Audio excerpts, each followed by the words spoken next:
तो supreme court ने एक स्प्लिट वर्डिक्ट अभी दिया, स्प्लिट वर्डिक्ट दिया किस पर, प्रोसिक्यूट द सिविल सर्वेंट को प्रोसिक्यूट करने से related.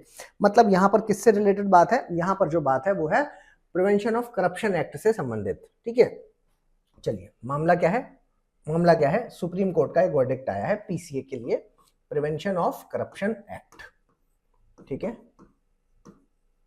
Prevention of corruption act.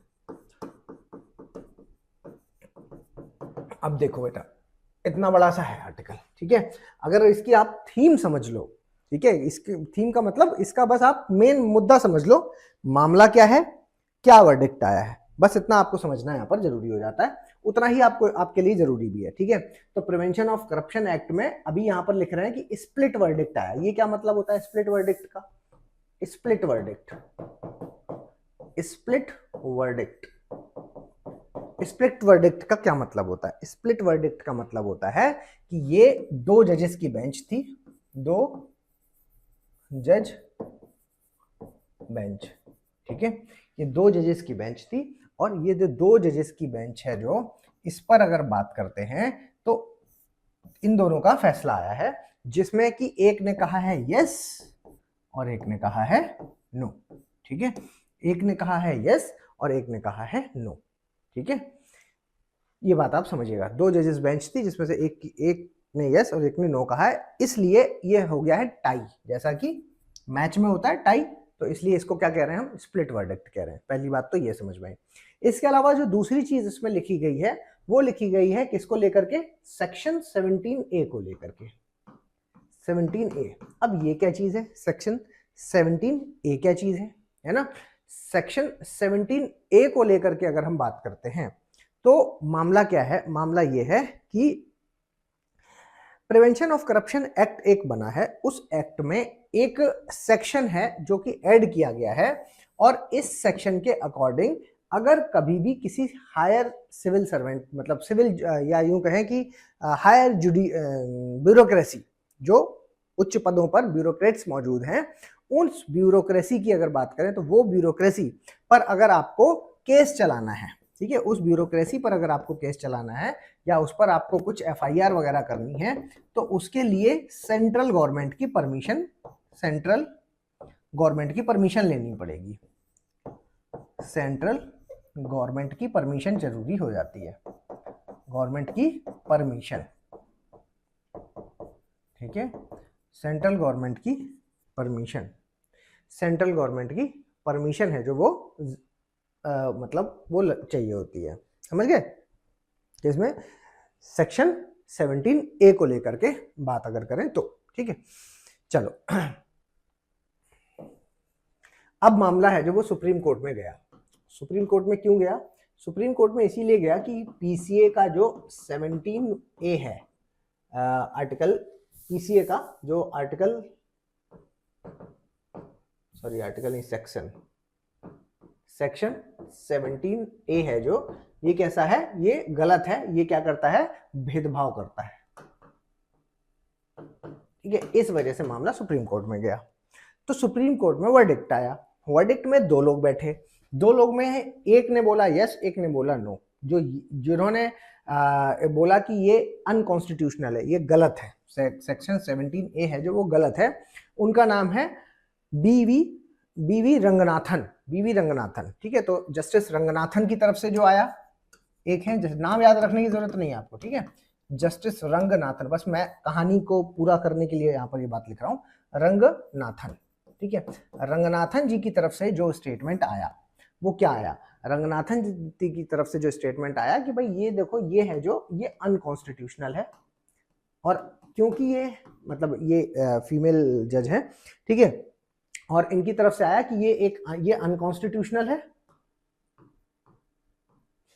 Section 17A है जो, ये एक अनकॉन्स्टिट्यूशनल है। क्यों, क्योंकि ये रूल ऑफ लॉ को ब्रेक करता है, रूल ऑफ लॉ को ब्रेक करता है, या रूल ऑफ लॉ के अगेंस्ट है, रूल ऑफ लॉ के अगेंस्ट है। कैसा है, रूल ऑफ लॉ के ये अगेंस्ट है, इसलिए ऐसा इन्होंने यहां पर ये वर्डिक्ट दिया। तो इसकी वजह से इन्होंने कहा कि भाई 17A को आपको हटा देना चाहिए, हटाना चाहिए। ठीक है, समझ गए। तो एक जस्टिस ने कहा कि भाई ये अनकॉन्स्टिट्यूशनल चीज है। अनकॉन्स्टिट्यूशनल इसलिए है क्योंकि ये रूल ऑफ लॉ को ब्रेक करता है। नियम है जो वो सबके लिए एक जैसा होना चाहिए, और यहाँ पर एक को हमने क्या है कि एक्स्ट्रा प्रिविलेज दे रखी है, इसलिए ये है जो वो गलत है। किसको प्रिविलेज दे रखी है? Higher judiciary, sorry higher bureaucracy को। हायर ब्यूरोक्रेसी को हमने प्रिविलेज दे रखी है, वो ठीक नहीं है, इसलिए इसको गलत कहा जाना चाहिए। ठीक है, इसके बाद दूसरे जज आए, एक और जज हैं, क्या नाम है उनका? उनका नाम है जस्टिस विश्वनाथन। जस्टिस विश्वनाथन, इन्होंने कहा कि देखो भाई मामला ऐसा है कि ये अनकॉन्स्टिट्यूशनल नहीं है। अनकॉन्स्टिट्यूशनल इसलिए नहीं है क्योंकि अगर आपने इसको हटा दिया है ना, अगर इसको हटाया गया, अगर हटाया किसको? 17A सेक्शन 17A को अगर आपने हटा दिया, ठीक है, अगर आपने सेक्शन 17A को हटाया तो इससे क्या होगा कि ब्यूरोक्रेट्स है जो वो डरना शुरू कर देंगे। इनको डर लगने लगेगा, एक्शन नहीं ले पाएंगे, इवन डिसीजन मेकिंग नहीं हो पाएगी। डिसीजन मेकिंग नहीं हो पाएगी, डिसीजन मेकिंग। तो बहुत सारे ऐसे काम होते हैं जिस पर क्या है, बहुत सारे ऐसे काम होते हैं जो इनको मतलब हमेशा ये डर लगा रहेगा कि भाई मान लीजिए कुछ भी उल्टा सीधा हो गया तो सीधे एफआईआर हो जाएगी हमारे अगेंस्ट, है ना। क्योंकि यहाँ पर प्रिवेंशन ऑफ करप्शन एक्ट में ऐसा नहीं है। यहाँ पर अगर सेक्शन 17A नहीं होगा तो इसके तहत इनको क्या है, एक वो मिली हुई है ना प्रिविलेज की, भाई चलो हम एक्शन ले सकते हैं। लेकिन अगर इसको हटा दिया गया तो इनको डर बना रहेगा एफआईआर का, और डर बना रहेगा तो दबाव बना लेगी ये जो लेजिस्लेचर, या यूं कहें कि जो नेता लोग हैं ये दबाव बनाएंगे इनके ऊपर, है ना। बहुत बार ऐसे होता है कि डिसीजंस लेने पड़ते हैं, हिट एंड ट्रायल करना पड़ता है, जिसकी वजह से कई बार चीजें हैं जो वो गलत भी बैठ जाती हैं। ठीक है, लेकिन फिर डिसीजन लेना भी जरूरी है। अगर डिसीजन नहीं लेंगे तो फिर उससे क्या होगा कि जो हमारी ग्रोथ है वो कहीं ना कहीं रुक जाएगी। ठीक है, तो ये दो वर्डिक्ट हैं जो वो यहाँ से आए। मेरे ख्याल से मुद्दा आपको समझ में आ गया होगा कि मामला है क्या। ठीक है, तो अब पेपर में हमारे क्या पूछा जाएगा? पेपर में हमारे सेक्शन 17A के कॉन्सिक्वेंसेस पूछे जाएंगे। तो अब आप मेरे ख्याल से समझ पाएंगे कि भाई दोनों जजेस ने क्या कहा है। तो आप पॉजिटिव नेगेटिव, बस यही पूरा आर्टिकल है जो वो घुमा फिरा के यही बात बार बार कह रहा है वो। ठीक है, यही बात है जो वो बार बार कह रहा है कि भाई पब्लिक सर्वेंट है जो वो, if the honest public servant are not giving a basic assurance that decision taken by them will not be subjected to frivolous complaint, it is the nation that will suffer। इससे क्या होगा? हमारा nation है जो वो सफर करेगा। ठीक है, तो ये बात है जो वो यहाँ पर बता रहे हैं। तो एक विश्वनाथन जी का जो ओपिनियन है वो ये वाला है। ठीक है, तो विश्वनाथन जी का जो ओपिनियन है वो ये वाला है जो मैंने अभी आपके साथ यहाँ पर अभी डिस्कस कर लिया। ठीक है, इतनी बात आपको बस यहाँ पर रखनी है, बस और कुछ भी यहाँ पर याद रखने की जरूरत नहीं। विवेचना IAS एकेडमी, आपका लक्ष्य हमारा विश्वास।